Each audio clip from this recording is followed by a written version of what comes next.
지금 이 자리에 예배를 드리러 오신 모든 분들을 주님의 이름으로 환영하고 축복합니다. 우리 함께 이 시간 기도하겠습니다. 사랑하는 하나님 아버지 참 감사드립니다. 이 주일날 예배 드릴 수 있도록 인도하여 주시니 감사드립니다. 이 시간 하나님 예배합니다. 주님 홀로 영광 받아 주시옵소서. 주님 가장 높임 받아 주시옵소서. 주님만을 원합니다.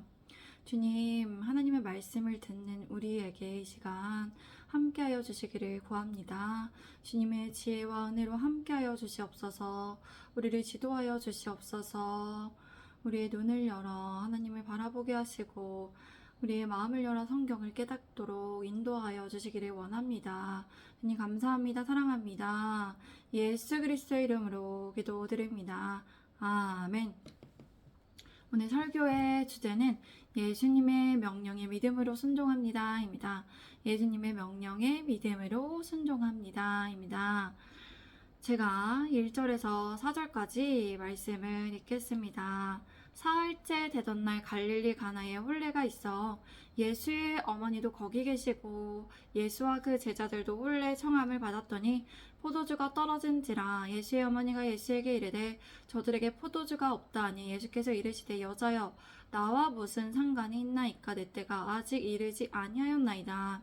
3일째 되던 날 갈릴리 가나에서 결혼식이 있었습니다. 예수님의 어머니도 거기에 계셨습니다.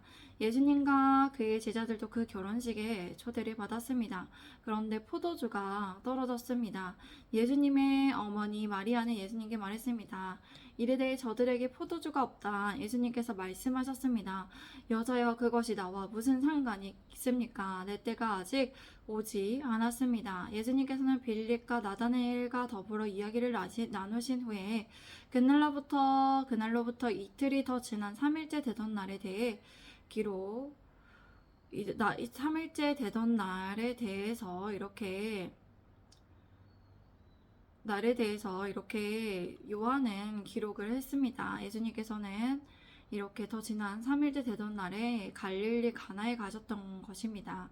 유대인에게 결혼식은 일주일 동안 열렸습니다. 예수님께서는 공생의 사역에 있어 가장 먼저 결혼잔치에서 시작을 하셨습니다. 이를 통해 예수님께서 이 땅에 오심으로써 진정한 자유와 안식과 기쁨과 만족과 행복을 주시고자 이 땅에 오셨음을 의미함을 우리가 알 수 있습니다. 예수님께서는 이 땅에 오셔서 천국의 잔치로 초대하시기 위해서 복음의 소식을 선포하고 전하셨습니다. 그런데 우리는 오늘 본문 말씀에서 예수님의 어머니인 마리아가 왜 예수님께 포도주가 떨어진 것에 대해서 말했는지를 주목해 볼 수 있습니다. 포도주는 유대인들에게 일상적인 음료였습니다. 그리고 잔치에서는 결혼식에서는 분위기를 흥겹게 해주는 역할을 하였습니다. 그렇게 결혼식에 이러한 포도주가 없다는 것은 기쁨이 없다라고 그들이 여길 만큼 포도주는 필수품이었습니다. 그런데 마리아가 예수님께 이를 알렸던 이유가 있었습니다. 당시에 유대 집안에 어떤 일이 생기며 부모는 큰 아들과 그 해결 방안을 논의하였습니다. 그러나 마리아는 예수님께서 메시아라는 사실을 잊지 않고 있었습니다. 예수님께 그래서 말할 수 있었습니다. 그러한 이유를 하반절에서 우리는 찾아볼 수 있습니다. 그러나 예수님께서의 반응은 그 마리아의 요청에 마리아의 그런 말에 대한 그런 반응은 정중한 의미에서 여자여 이것이 나와 무슨 상관이 있습니까? 라고 말하였습니다. 예수님께서는 이 일이 나와 당신에게 있어서 관계가 없다는 뜻으로 말씀하신 것입니다. 그리고 예수님께서는 주님의 때와 관련하여 말씀하셨습니다. 예수님께서는 자신의 사명과 그 시기를 정확하게 인식하고 계셨기 때문이었습니다. 예수님의 때라는 것은 하나님께서 정하신 때로서 구속적 사역의 역할을 완성하실 때를 말씀하신 것입니다. 제가 5절에서 8절까지의 말씀을 읽겠습니다. 그의 어머니가 하인들에게 이르되 너희에게 무슨 말씀을 하시든지 그대로 하라 하니라. 거기에 유대인의 정결의식을 따라 두세 통 드는 돌 항아리 6이 놓여 있는지라. 예수께서 그들에게 이르시되 항아리에 물을 채우라 하신즉 아기까지 채우니 이제는 떠서 연회장에게 갖다 주라 하심에 갖다 주었더니 그러나 그의 어머니가 하인들에게 이렇게 말했습니다. 너희에게 무슨 말씀을 예수님께서 하시든지 너희는 그대로 하라. 거기에는 유대인의 정결 예식을 따라 물 2~3통이 들어가는 돌항아리 6개가 놓여 있었습니다. 예수님께서 하인들에게 말씀하셨습니다. 항아리에 물을 채우라. 그래서 그들은 항아리마다 물을 넘치도록 채웠습니다. 주님께서 또 이들에게 이렇게 말씀하셨습니다.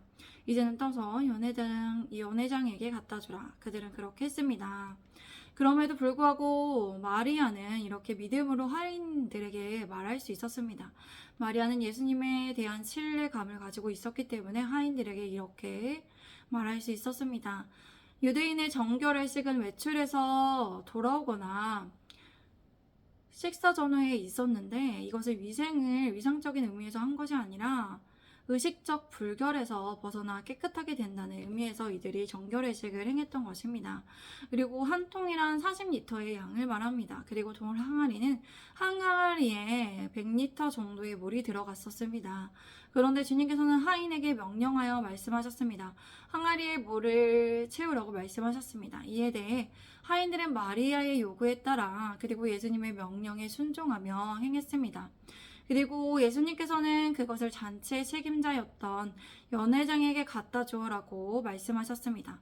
연회장은 손님들에게 음식을 먹을 것과 마실 것을 제공하는 일을 책임지고 있었습니다. 그렇기에 이렇게 연회장에게 갖다 주라는 것은 새로운 음식이 나올 때마다 연회장이 그 음식을 맛보는 역할을 함으로써 그렇게 하는 것이 간습이었기 때문이었습니다. 예수님의 명령에 대해 하인들이 그대로 행했습니다. 그들의 마음에는 의심하고 두려운 마음이 들 수 있었습니다. 연회장에게 한 소리를 듣는 것이 아닌가 하며 생각할 수 있었습니다. 그러나 그들은 예수님께 어떠한 다른 의견을 제시하지 않았어요. 그들은 그대로 행했습니다. 그러자 그들은 기적을 경험할 수 있게 되었습니다. 이렇게 예수님께서는 갈릴리 가나 첫 번째 표적을 보이셨습니다. 우리 함께 9절에서 12절까지의 말씀을 읽겠습니다. 연회장은 물로 된 포도주를 맛보고도 어디서 났는지 알지 못하되 물도온 하인들은 알더라. 연회장이 신랑을 불러 말하되 사람마다 먼저 좋은 포도주를 내고 취한 후에 낮은 것을 내거늘 그대는 지금까지 좋은 포도주를 두었도다 하니라. 예수께서 이 첫 표적을 갈릴리 가나에서 행하여 그의 영광을 나타내심에 제자들이 그를 믿으니라. 그 후에 예수께서 그 어머니와 형제들과 제자들과 함께 가버나움으로 내려가셨으나 거기에 여러 날 계시지는 아니하시니라. 연회장은 물로 된 포도주를 맛보고서도 어디서 났는지를 알지 못했습니다. 그러나 물떠온 하인들은 알고 있었습니다. 연회장은 신랑을 불러 말하였습니다. 누구든지 먼저 좋은 포도주를 내놓은 뒤에 손님들이 취한 후에 덜 좋은 것을 내놓는데 그대는 지금까지 이렇게 좋은 포도주를 남겨두었습니다. 예수님께서는 이 첫 표적을 갈릴리 가나에서 행하셔서 그분의 영광을 나타내 주셨습니다.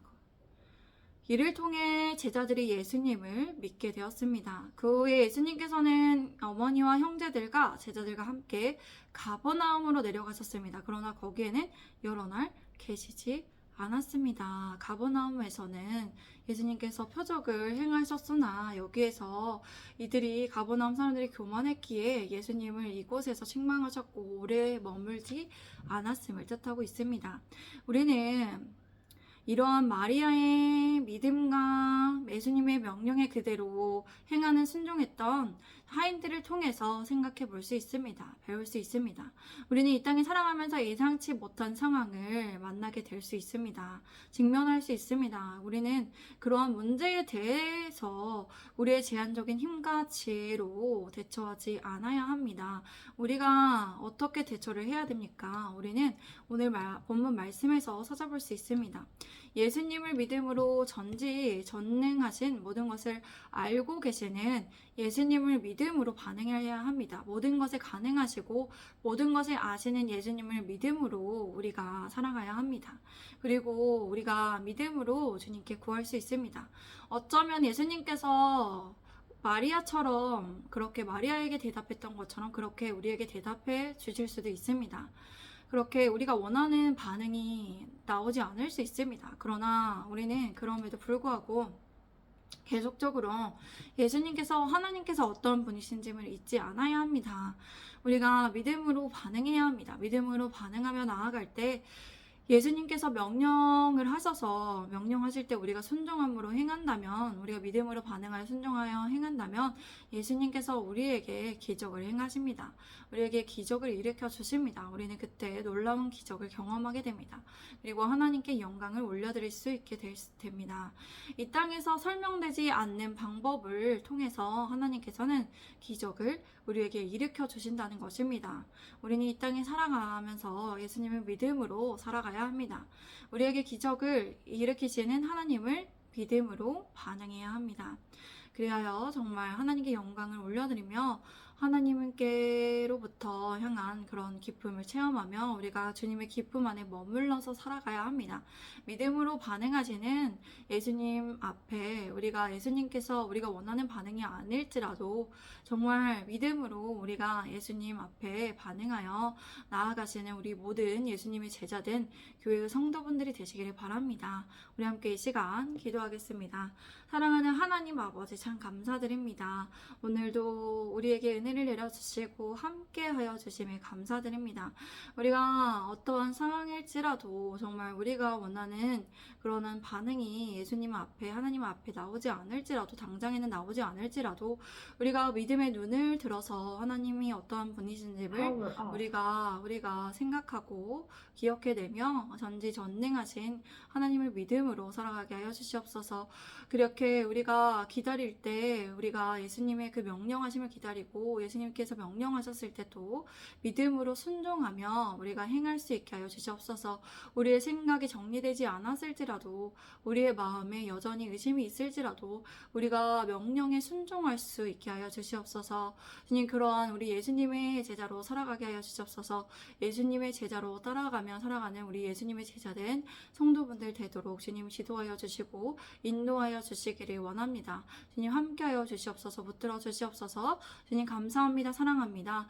예수 그리스도의 이름으로 기도드립니다. 아멘. 감사합니다. 오늘도 이 주일날 우리 같이 예배드리시는 모든 분들 주님 안에서 축복하고 사랑합니다. 할렐루야. 우리 또 내일 또 새벽 예배로 뵙겠습니다. 새벽 예배 월요일부터 금요일까지 6시 30분에 예배를 드려서 제가 영상을 찍어서 올려서 아마 한 8시쯤이 되면 영상이 올라갈 8시 좀 넘어서 8시 반쯤 안에는 올라가는 것으로 볼 수 있습니다. 우리 또 내일 뵙겠습니다. 샬롬.